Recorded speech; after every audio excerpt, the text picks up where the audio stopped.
Today's daf we're going to be learning is daf tzadi bet. We're going to finish the 8th chapter and get started with our 9th, really nearing the end. We'll already announce the siyum that we're preparing is going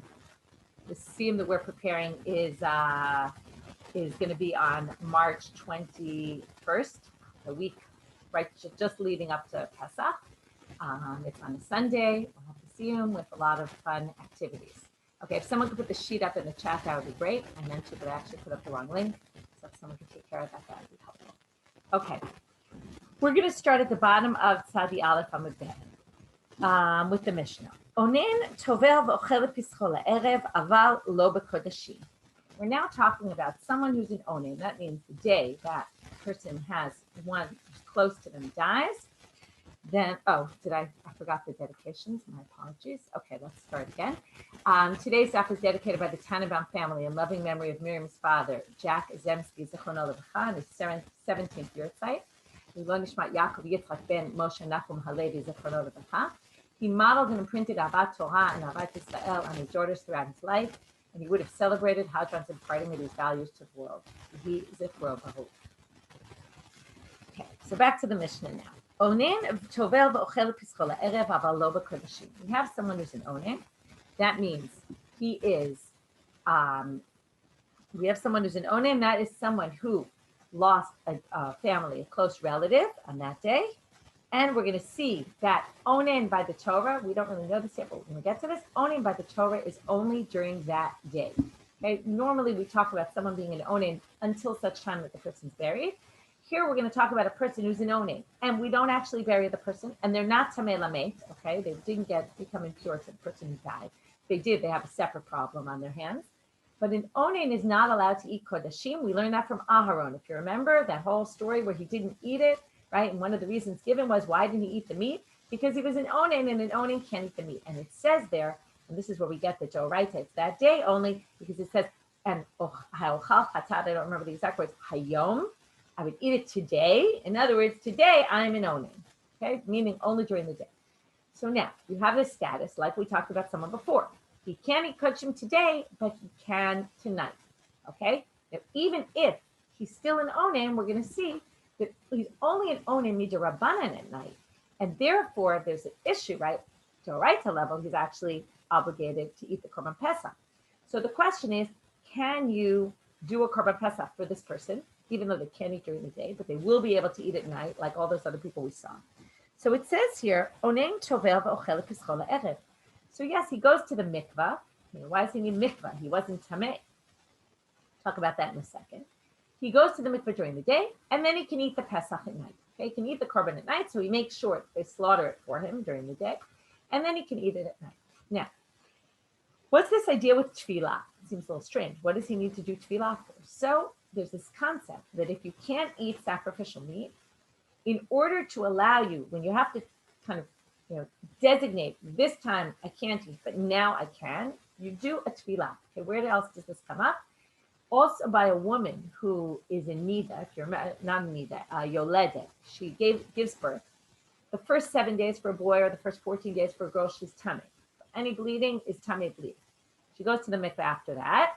And we don't do this nowadays. Nowadays, we treat any blood as problematic. But in those days, there was, according to Torah law, there's then another 33 or 66, depending male or female, days of dam tohar, where the blood that she sees, she's actually tahol. There's no problem. She can be with her husband. All other issues of nida aren't relevant. The only issue that's still relevant is she can't eat kodashim.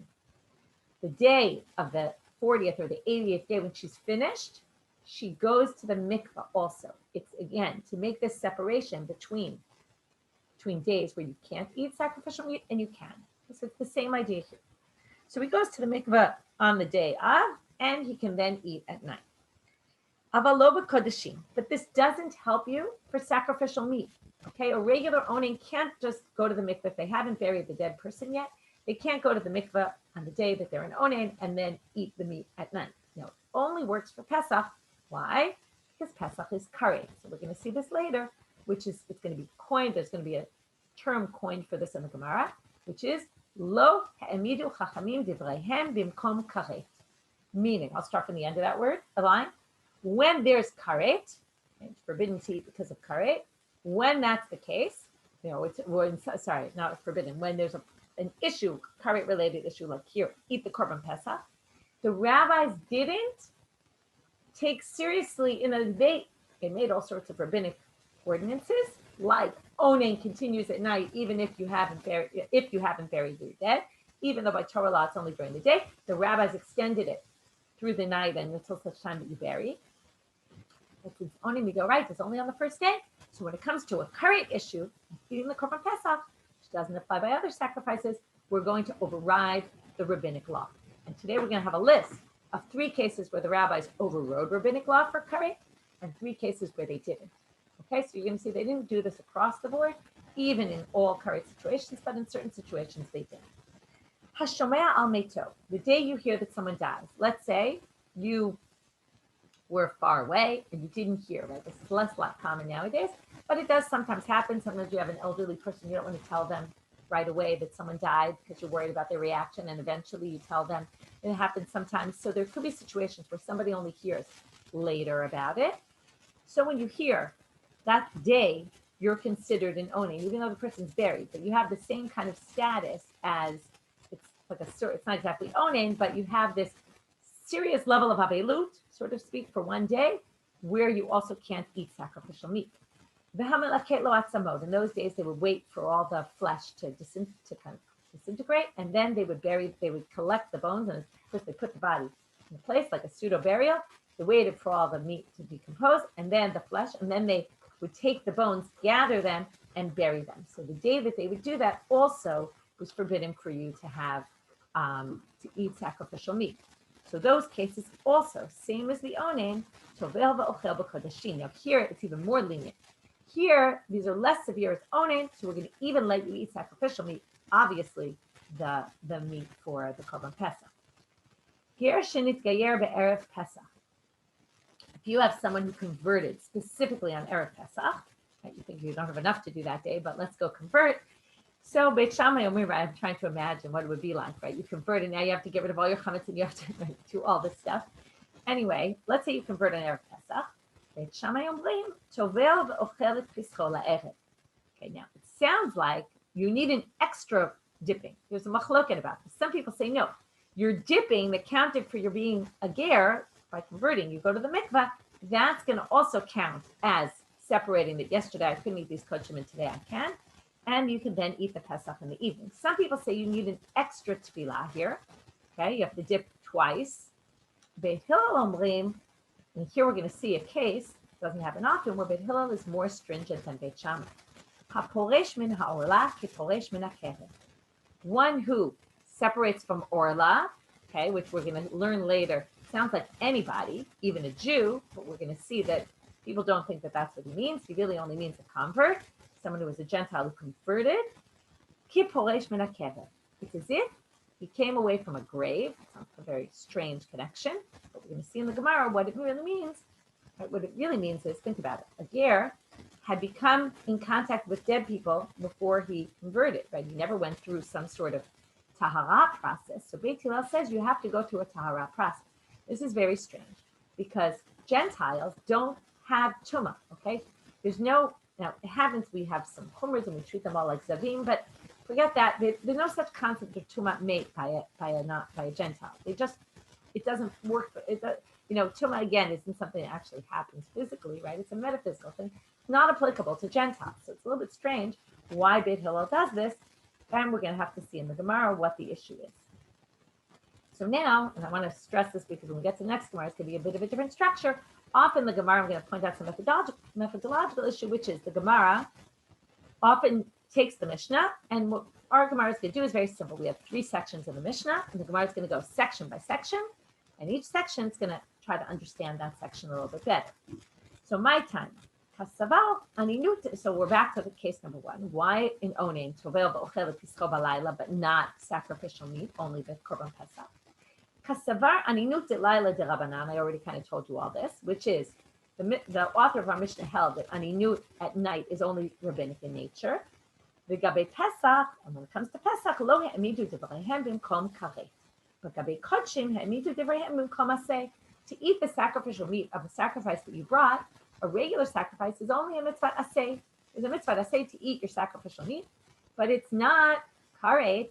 Only when it comes to Pesach that it's karet do we insist that they're going to override the rabbinic prohibition of eating kodshim when you're in onen.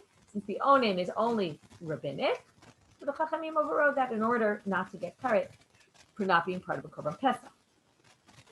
And really the issue is going to be the milaket atzamot. They say milaket atzamot. How could someone who gathers up the bones of, let's say, his parents or her parents, how could they possibly do a korban Pesach? Aren't they tamei lamet? They touch bones. Yeah, bones. Let's just talk about bones, and this is going to come up later also, which is bones. Remember, are mitame b'maga umasa, by touching and carrying, but they don't have impurities of ohel, tent. Okay, so what they say, but okay, you gather the bones, you obviously touch them. So what do they say? And then you would need the sprinkling on the 3rd and the 7th, which is just another way of saying you have to go through a purification process that a person goes through for a dead body.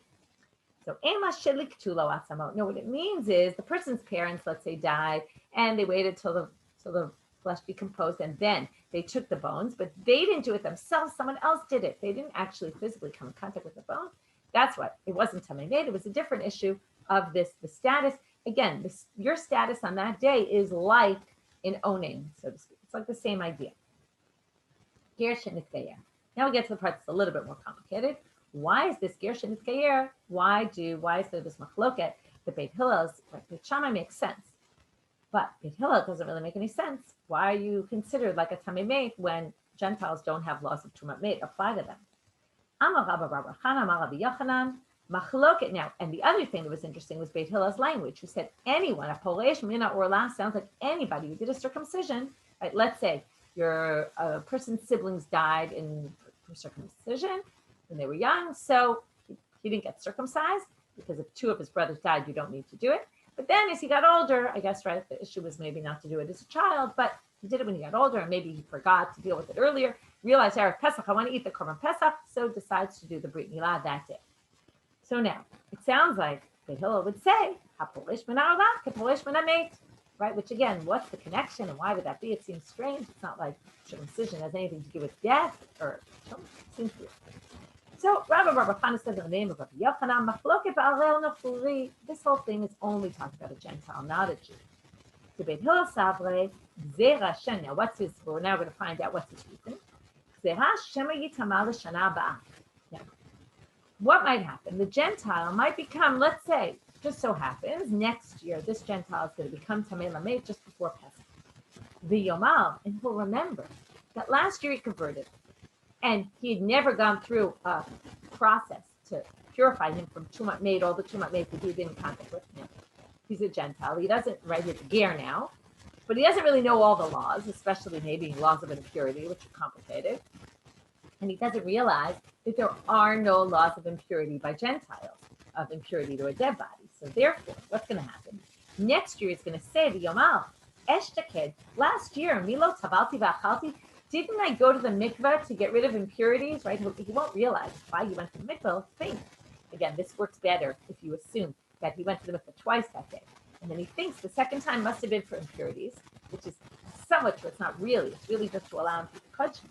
But he remembers this idea that he went to the mikveh, and he doesn't remember, right, that it didn't have to do with his, he doesn't know why, and it had to do with his impurity of the dead. Like this goes back to yesterday. There was this concern that Gerim, right, the converts are going to mess up because they're so careful about things, right, that they might sometimes not see the whole picture. Right, they're the concern. I didn't explain it well enough, but they're the concern is that maybe they'll, if they're super careful, they might disqualify the Korban Pesach. They might say, oh, you know, something went wrong, and they'll think, oh, that messed up my Korban, and then they'll disqualify Korban Pesach, which is very, right, it's a problem to say it's disqualified when it's not really disqualified, right? It's a little bit like some people are go overboard. They're very stringent when it comes to Taharat HaMishpacha, okay? And when a woman becomes, you know, is considered a Nida, and often they're so strict that they mess themselves up, that they can't get pregnant, or, you know, you have to sometimes, right, being too stringent can cause other issues. So now what's the issue? The issue is, because of lack of knowledge, he'll get to next year. He'll become Tamei Lamed. He'll think, oh, last year I just went to the mikveh and I was able to eat the Korban Pesach. Right? So I'll do the same thing now. The lo yadan, you didn't realize, doesn't know the he doesn't know that last year he didn't have tuma on him, right? There's no such thing. He doesn't realize that now because right, there's this difference. But before then, he wasn't makabel tuma at all. Now he is, and therefore he needs 7 days. So because of this confusion, Beit Hillel says we're not going to allow him to do that. If you convert Erev Pesach, Tafla, you can't eat the Korban Pesach. You have to wait 7 days and go through purification process. There's a machloket about whether we're talking only about in Gershon Itgeyer Erev Pesach, that he needs this Haza'ah, Shlishi and Shvi'i, so that next year when he's at the Korban Pesach and he's so anxious to do again, it's this anxiousness and this wanting to do the Korban Pesach that he'll mess up and think he can do it. Or does it mean a ger who converts at all times needs to do Shlishi and Shvi'i so that he doesn't think, right? So that at any point, okay, it's not just that we think if it happens Erev Pesach. So there's a debate among the Rishonim about whether this is only Erev Pesach or is it any convert who converts has to go through a purification process. Aval. Okay, and then Ubeit Shammai Savri Lo Gazrina. Beit Shammai say, no, there's no reason for this Gzera. This is a little bit too much, right? We don't really have to worry about that. But what are the chances? And for whatever reason, Beit Shammai doesn't think we need to make a decree here. But again, where did we start? Rabbi Yochanan said, number one, we got to a reason. Why did he say it? What Rabbi Yochanan really said was that it's only Gentiles who get circumcised and not Arel Yisrael, the Lo Gazrin on Arel Yisrael, Mishum Arel Nochri. Okay, I skipped the line, sorry. Aval Arel Yisrael, when it comes to a Jew who circumcises on Erev Pesach, everybody says you can go to the mikveh and eat your Pesach in the evening.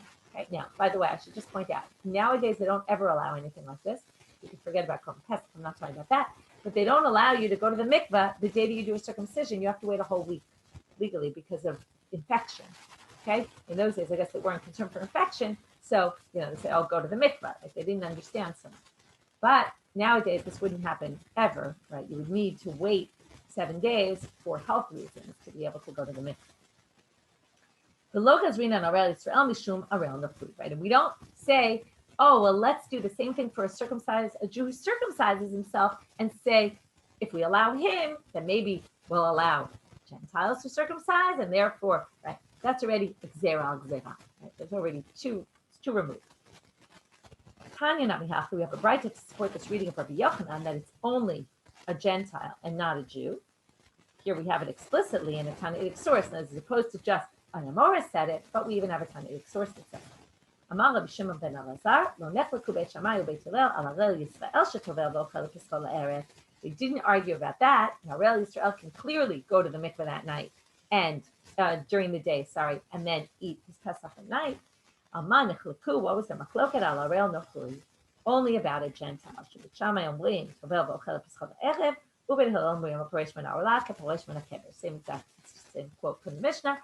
It's just it adds in those words that Rabbi Shimon ben Elazar says he narrows the machloket only to make it clear that it's only talking about a Gershon Itgayel, even though Beit Hillel's language sounds a little bit like anyone who's circumcised. Amarav. Now we're going to get our list. We're going to have 3 things where the rabbis do seen this throughout. Sometimes the rabbis make a decree, and they make it across the board, even if it overrides something Torah law, and here we're going to see even if it gets you into an area of karet. Okay, whereas we're going to see 3 cases where lo ha'emidu divrei b'mkom karet, meaning they said, oh yes, theoretically, like in onen, you should be an onen on a rabbinic, according to rabbinic law, and not eat sacrificial meat, but we're going to allow it when there's karet pulling you in the other direction. We're going to see 3 cases where they didn't do that. Okay, 3 cases that way, 3 cases this way. Arel haza'ah v'izmal. In this case, they said these 3 things are going to be forbidden, even though there's karet on the other side. Arel, so what's the case of Arel? Hadamaran, right? Even though theoretically, this Arel Nochri could, right, this Arel who was a Nochri, who now converted, theoretically, by Torah law, should be doing Korban Pesach Rishon. Right? It's radical what he's saying, basically. But because of the rabbinic law that we're worried about might happen in the future, we're basically going to exempt you from Pesach Rishon. Presumably, you'll do Pesach Sheni. And therefore, right, because this rabbinic decree is so important, it's going to even come in place where there's karet. So what's, okay, so sorry, I think I didn't read through. I don't know what's with me today. I keep skipping lines, but let's go back to the beginning. So Rava says, Arel haza'ah v'izmil ha'emidu d'vreim b'kom karet, but onein u'mitzorah u'beit ha'pras lo ha'emidu d'vreim b'kom karet. So those are the three that not. So we're going to go through this whole list. So Arel hada'amaran, that's the one we just said. Haza'ah. Okay, what's haza'ah? This is the mechatat. This is the para aduma waters that we sprinkle on someone when they're impure. The amamar. So where are we going to see emidu dibram b'mkom karet? A dirabanan overrides this karet issue. What is that? Haza'ah shvut ve'eno dochet haShabbat. If your seventh day falls out like this year on Shabbat on Erev Pesach. So let's say you're tamei lamed and your last day becomes Shabbat, which is Erev Pesach. So what do? You can't sprinkle the blood. Now, sprinkling the blood is only forbidden by rabbinic law. We learned this on Daf Samach, came up on Samach in the Mishnah, and then on Samach Tet in the Gemara. In the Gemara, they explained the reason was because of Zera de Rabba. If you remember the famous Zera de Rabba, it connects also with this year's Kriyat Megillah for those in Jerusalem, Shushan Purim, where when Megillah comes out on, Purim comes out on Shabbat, what do? It's called Purim Mishulash. You can't read the Megillah on Shabbat because Rabba says you might carry your Megillah 4 Amot of Rishud Rabim. So Zera D'Rabbanan, they don't allow it. Likewise here, sprinkling the waters, the mechatat, the purification waters, we don't allow because maybe you'll carry the waters for cubits and Rishud Rabim in the public domain. However, what's interesting is Rashi gives a different reason when the Mishnah comes up and says, okay, this is Rabba in the Gemara. Rashi gives a different reason. People ask, how could Rashi give a different reason from what Rabba said in the Gemara? Some people say maybe it's Machloket Amoraim, and they attribute Rashi's explanation to some other Amora, which is, it's like, and we always talk about this, it's like mitaken gavra. It's like you're fixing someone, right? You're taking someone who was problematic, he was impure, you're fixing him, making him, or her, pure. That's called tikkun gavra. Fixing someone is like tikkun kli. It's like fixing a kli. Fixing a kli is a tolada, right? One of the an outgrowth of the malacha of makeh patish, of putting the final blow on creating something.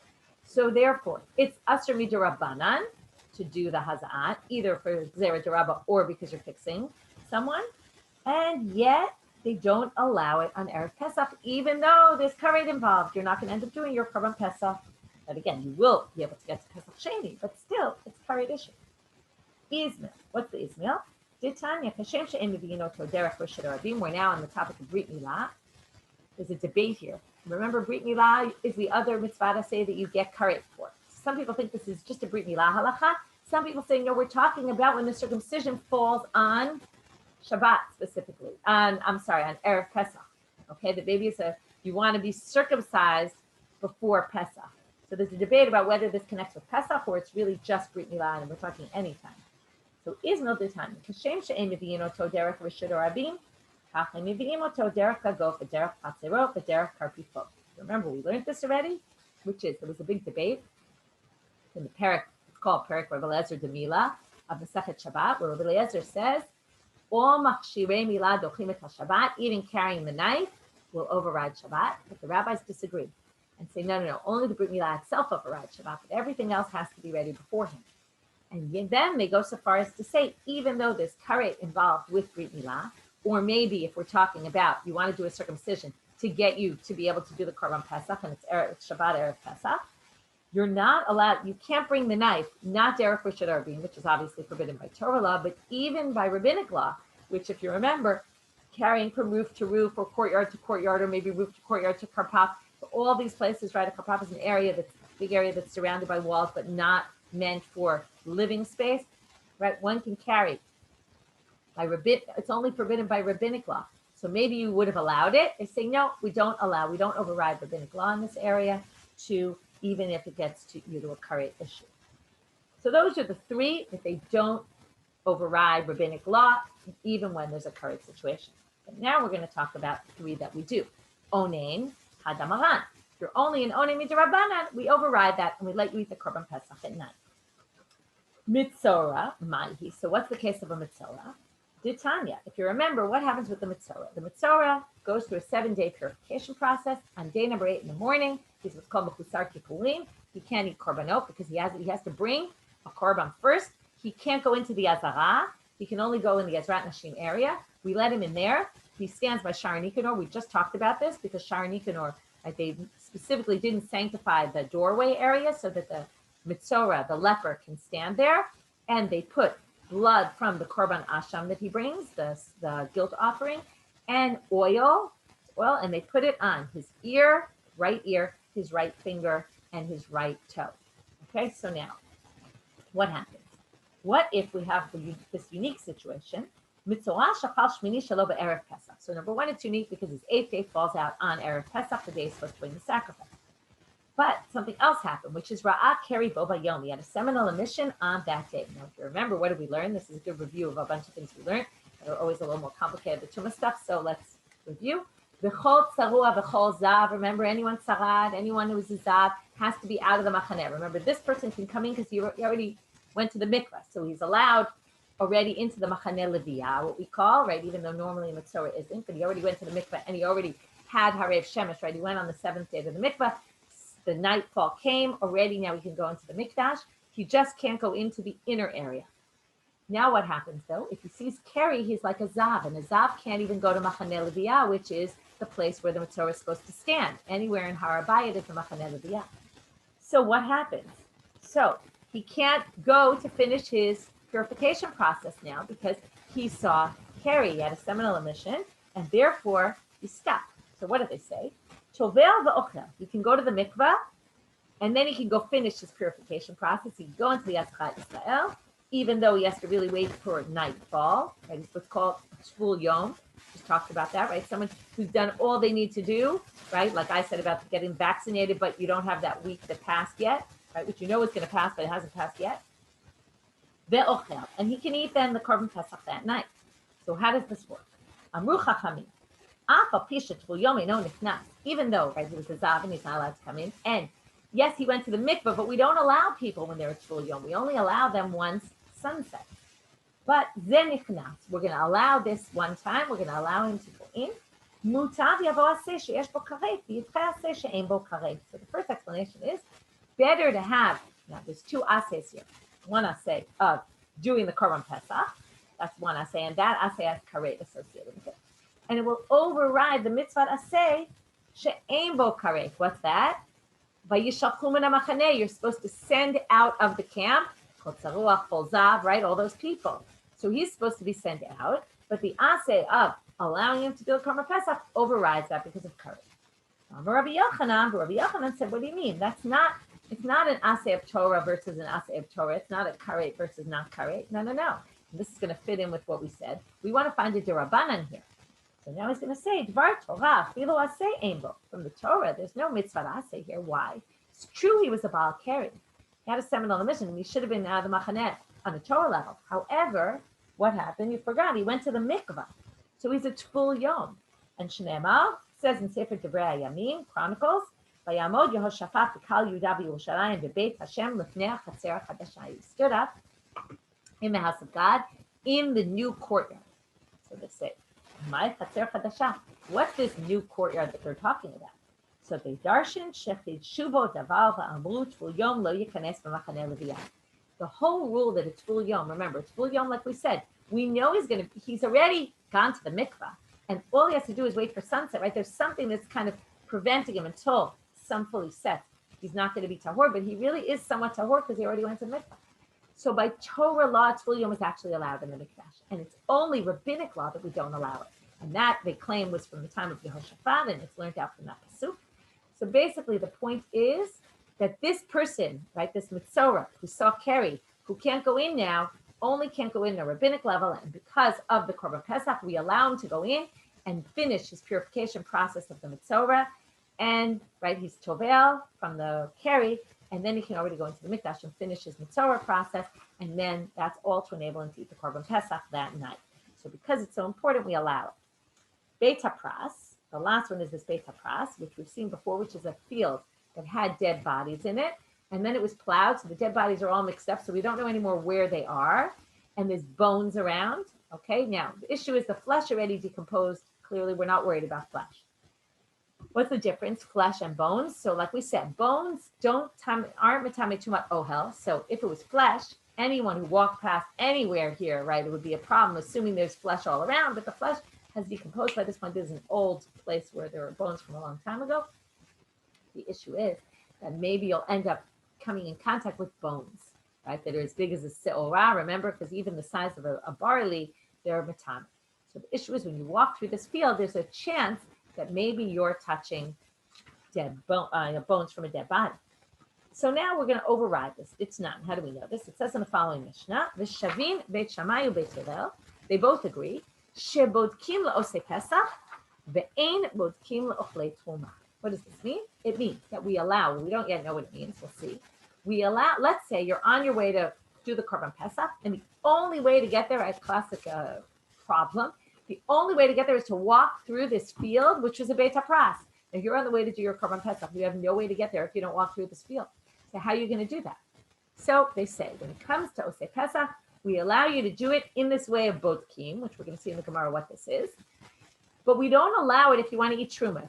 If you have no way to go and you have to walk through this field, you're going to be Safek Tameh when it comes to eating Truma. And we're not going to allow you if you're a Kohen and you want to eat Truma, you can't. But we do allow it for Korban Pesach, because eating Truma isn't a mitzvah aseh that you're going to get karet if you don't fulfill it. But going to do the Korban Pesach, if you don't do it, you're going to get karet for it. So therefore, we allow you some solution. So now they're going to say, my bodkin, what is this check that you do? So we're going to have two opinions. Interestingly, they're both in the name of Rav Yehuda. Amar Rav Yehuda Amar Shmuel. So first they bring Rav Yehuda saying in the name of Shmuel, Minapech beit hapras v'holech. What do? You blow as you walk. You go. The assumption is these bones were, right, someone had plowed the field, they're, kind of bones in the ground. If you blow, they're very light because they've already been crushed up, and they'll just blow away, and you kind of pave yourself a path that's clear. Since again, the issue is not too much ohel, you walk over it, won't be a problem. The issue is only stepping on it, actually. So if you blow as you walk, that's okay. It doesn't exactly match both key, but I guess you blow and you check as you walk. Rabbi Yehuda bar Abaye, Mishmei de Rabbi Yehuda Amal, that someone, Rabbi Yehuda, the son of Abaye, said in the name of Rabbi Yehuda, this he didn't bring in the name of the same Rabbi Yehuda who said before, says, no, Beit HaPras shenidash tahor. He says, Bukim, what do you check? You check to see, is it a Beit HaPras shenidash? What is nidash? Rashi explains, the last Rashi before the Gemara, before the next parak, shenidash baregel tahor. If a lot of people trampled through this place, then we assume that the bones got buried in the ground already. They're not loose flying around at the top. And therefore you can assume, oh, by the way, I forgot to say about bones. If I'm seeing in Rashi, quotes it in the previous Rashi, which is, if there's rov binyan or rov minyan, if you have most of the bones of the body, okay, or most of the number of bones in a body around, then it's going to be a problem. But here we're talking about just loose bones and not all the bones of, most of the bones of one person's body. Like you have a skeleton, like that's going to be a problem. But if it's just random bones, it's not a problem. So anyway, you check to see, was it trampled on? If it was, then you're fine. Okay? Then you don't have to worry about it. So again, we had 3 cases where the rabbi said, we're going to take our Rabbanit seriously, even though you might end up like karet and not doing Korban Pesach, or maybe Brit Milah. But the other cases, we're going to say no. Obvious question, what's the difference between these cases? That's food for thought for you to think about on your own. And with this, we're moving on to the next chapter. This chapter is about 2 main topics. One is, which really both involve sort of mistakes or problems that that happen, which is someone who couldn't do Pesach Rishon, Pesach Sheni. We're going to talk all about Pesach Sheni. And in fact, Daf Mishalahen is all about this, second chances. It'll be up tonight. That, issue, what's the concept behind, like the theory behind this idea that there is a Korban Pesach. And we don't just say, oh, okay, you didn't do it this year, do it next year, right? Why do we have this opportunity to make up for second chance, give you a second chance? And then number 2, problems that can happen with your sacrifice, like the owners die or it gets lost or something like that. And we'll deal with problems that come up like that later. So the Mishnah starts off very much like the Pasuk in the Torah, if you remember, which you've seen a bunch of times about Pesach Sheni. Mishayat tameh o b'derech rechoka, right? Those are the cases, someone who's impure or is far away. V'lo asat harishon yaseh hasheni. He didn't do the Rishon, then he can do the Sheni. So now, if he didn't do Pesach Rishon, Then what does he do? He does Pesachim. But Shagag One Anas V'lo Asat Harishon Yaseh Tashini. Also, if something happened and he forgot, or it was right, he was unwitting about it, or he was onus, which someone forced him not to do it, or somehow he was forced not to be able to do the Korban Pesach, then Yaseh Tashini. This is a very strange structure to the Mishnah because really it's all one and the same, right? We have all different situations why someone can't do it, and the halacha seems to be the same, and the Mishnah is going to get even stranger in another minute. Im ken, and as if we're going to include, now you could say maybe they split it because two were mentioned in the Torah explicitly, someone who's impure, or went the derech rechokah. And then we have this other category of shagag or ne'anas. Okay, so if you couldn't do it. So they're adding two more categories. In ken lama ne'amar tamei o shaya b'derech rechokah. So then they say, so why did the Torah specify those two in particular? She'elu, and then they give a strange answer. She'elu tulim mihikaret ve'elu chayavim b'hikaret.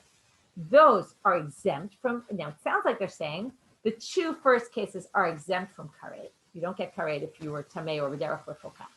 And shagag or ne'anas, you do get karet, which is very strange because they just said you could do Pesach Sheni. So something doesn't make sense of this Mishnah because you don't get karet if you're shogeg or ne'anas. So we're going to have to understand what this Mishnah means. But, and this is why I set it up with the last Mishnah, you would expect this Mishnah to start asking, what are you talking about that they get karet, and why do we say this, and all that.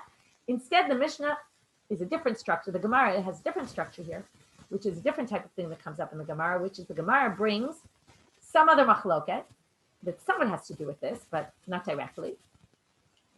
Through the discussion about that machloket between two Amoraim, they're going to use, one side is going to use our Mishnah as proof, and through the discussion about the two sides about the Mishnah, we're going to get to understand what our Mishnah means. So it's a bit of a different structure methodologically about how the Gemara starts here. So the Gemara starts off with Itmar. Itmar means we're going to introduce a machloket between two Amoraim. Haya b'derech rechokah v'shachatu v'zarku ala. So if you were far away, and now let's say you're far away on Erev Pesach. Now there's two issues. You could be too far to be here by Erev Pesach when they do the sacrifice, but you might not be far enough away that you can't get there for nighttime to eat the sacrifice. So if you're too far in the morning, but you managed to get there at nighttime, and they included you in their Korban Pesach in the afternoon, then does that work? Or right, when we say you're exempt, this is like women exempt from mitzvah. Does that mean you can't do them? Or if you want, great, right? We're giving you an exemption. This comes up in many areas, and not just in Jewish law in general. Someone gives you an exemption. Are you supposed to take the exemption? Let's say you can do it anyway, right? Like your teacher says, oh, you don't have to take the test today. I know you had a rough week, and I'll let you take it tomorrow. But what if you can take it today? So, right? So what is that a good thing? Or do you say, no, I got an exemption. I can't do it today. Right, with the test, you wouldn't say you can't, right? It'd be weird. But let's see. He's part of that korban, even though he really wasn't within the people who are obligated in the korban that day, but we allow it. It doesn't work. Okay, you basically have to do Pesach Sheni. Rav Nachman Amar, so now we're going to see why. First thing, we're going to see why, then we're going to see each person's proof. We're only going to see Rav Nachman's proof today, and we'll see Rav Sheshet tomorrow. Rav Nachman Amar Hurtza Mechasu Dechas Rachmana Alav. But Yavid Tavala Brachat. It's just like the teacher, right? She had Rachmanut on you. She had pity on you. I know you had a rough week. I'll let you do it tomorrow. But if you can't, I'll let you do it the following day. Come and you say, well, you know what? Thanks for letting me do it, but I'll do it anyway. Right? Tavala Brachat. Right? Your teacher will say, wow. Okay? So of course you can do it. Rav Sheshet Amar Lo Hurtza Mitchadach Yarachmana Kitameh. If I was impure, would I be able to say, listen, I'll do it anyway? Of course not. So they compare the tamei to the derech rechokah. Likewise, if you're far away, you can't. It's you're not allowed to do it that day, just like a tamei. So Amar Rav Nachman, Minamina. So Rav Nachman says, what's my proof? He says, I'm going to prove it from the language in the Mishnah. Titna, as it says, Mishaya tamei o b'derech rechokah v'lo asat harishon, and he didn't do. Notice it says, it doesn't say asur lo la'asot et harishon. He's prohibited from doing the first. It just says, if he didn't do the Rishon, Yaseh Tashini, he does it the second one. But that seems to imply, if he did, so great. Michlal, from here you can infer, Di'ibai Avid. If he wanted to, he could have. Rav Sheshet Amar Lecha, remember Amar Lecha means, Rav Sheshet's not actually here responding to Rav Nachman, but the Gemara puts words in his mouth. Rav Sheshet could say to you, Hachi If that's the case, look at the Seifa, Ema Seifa. Dikatane, shagago ne'anas v'lo asad harishon yaseh hashini. Look at the language of the second part. It says the same language. Now, if you're shagag or ne'anas and you didn't do the rishon, could you have done the rishon? No, you didn't have an option. The whole point was you unwittingly missed it, okay, or you were forced not to do it, or whatever it might be. You couldn't have done the rishon, so you can't say that lo asa means and you could have, and if you want to, though you can. No, this person couldn't possibly have, because reality didn't allow him to, right? That's the whole reason he didn't do it. If he could have, he would have. So, midikatani velo asa michlal v'ibai avid, right? You're going to say it means if he wanted to, he could have. Hare shagad v'hare ne'anas. He was unwitting. He was honest. He couldn't have. So, Ella, what does he say? Something is missing here. And what he actually says, even though the Mishnah gave 2 cases and 2 cases, Rav Sheshet's going to say there's 2 cases missing here. One that goes with the first 2 and one that goes with the second 2. And he says, you read the Mishnah like this. And that's the language. Lo asa is really referring, there's like something hidden agenda underneath the Mishnah. The lo asa that Rav Nachman wanted to say, lo asa means, well, he didn't, but he could have, is talking about someone else who didn't, but could have. And that's going to be the person who's chayav karet, that's mentioned at the end of the Mishnah, who we didn't understand what karet was referring to. So it's a little bit of a weird explanation here, but you understand the Mishnah needs some sort of explanation, because no one in the Mishnah should really be obligated in karet. So there must be someone missing here. And he says it really reads like this. Elamezig katane bahadayu. When you have shogeg and ones, really the Mishnah is referring also to someone who's intentionally didn't do it, because shogeg ones always comes with mezid, right? They talk about all the categories. So he says what it really means is lo asat harishon, that and gets yaseh hasheni, but there's someone else who lo asa who could have, and he's the mezid person. He did it intentionally. Hachanami, and in the first category, who are we going to add? Who didn't do it but could have? The onen katane badai. Remember, we already said an onen is allowed to do the korban, and he's someone who didn't do it, even though he could have. He was onen during the day. Remember, he's only onen midiraita for the day. At night, he could eat it, and therefore he could have been included in the korban, and he didn't. He's like a mezid, as we're going to see in a minute. The Rav Ashi is going to say those must be the people who will chayav karet, and therefore he says, don't read the lo asa as you could have, and it meant all these people could if they want. No. It's the mezid and the onen who the lo asa is referring to. And there's something like an undercurrent in the Mishnah that you don't really see explicitly, but what it means is there are other people who could have and didn't, and they're problematic. And Amar Rav Ashi, Manita Nami Daika, you can infer this from the Mishnah, Dekatani, Elu Pturim Hikaret, Ve'elu Chayavim Hikaret. And what does he notice here? Elu Chayavim means these 2 people, right, it's plural, are obligated in karet. Who must they be? The mezid and the onen who didn't do the korban pesach. So ahaya, he says, who is the chayavim karet referring to? Ilema ashogeg v'ne'enas. It can't be the shogeg and the ne'enas who get karet. Again, if you read the simple reading of the Mishnah, which doesn't make any sense to read it this way, but it sounds like the first 2 don't get karet, the derech v'cholka and the tamei. But the shogeg and ones get karet. But that makes no sense, because it just said they could do pesach sheni if they want. So therefore, it must be, right, ashogeg v'ne'enas b'nei karet minu can't possibly be. Lav amezid v'onen. So he's saying that elu chayavim must be talking about the onen and the mezid, who aren't mentioned explicitly, but are clearly referred to. And then the lo asa means, and they didn't do it on purpose, and they should have if they could, which means, though, all the other people, though, we don't say if they could have, they're allowed to. No, they're entirely exempt, and they can't even do pesach rishon. Now, Rav Nachman Amar La'olam Amezid L'chude. Rav Nachman agrees with him only partially. He says, I agree with you when it comes to the second part. It was referring to the mezid. And the line Elu Chayavim B'Karet refers to someone intentionally who didn't do korban pesach. But it's not, there's no one in the beginning that it's adding. Meaning, I don't agree with you about the onen. Okay, I agree with you about a mezid, someone who intentionally. I don't agree with you about an onen. And therefore, he says, the first part of the Mishnah, I go back to what I said before. The first part says, if they didn't do it, then they can do the Pesach Sheni, but it seems to infer, which would only be the Derech V'Kolka, because it can't be the Tameh. The Tameh doesn't have the option to do it. But the Derech V'Kolka could have done it if he wanted to. He doesn't get carried if he does. But if you manage to figure out a way to get there in time to eat it, yes, you can do it. Now, what's the one problem with Rav Nachman now? Elu Chayavim B'Karei is plural. So what does he say? It really should have said it in singular, the mezi. Why did it say specifically chayavim in plural? Since the first part said these people are exempt from karet, plural, because it's all those 4 cases, it then said, and elu chayavim bi karet, even though it's really referring only to one, to the mezi, but to parallel, to make the language parallel, it would be weird to say elu chayavim bi karet, vehu chayav be karet. It wouldn't read well. So they left it as chayavim in plural, and it really meant just the mezi. And there is no onen, and that proves Rav Nachman. Tomorrow we'll start with Rav Sheshet's proof. Shavua tov, everyone.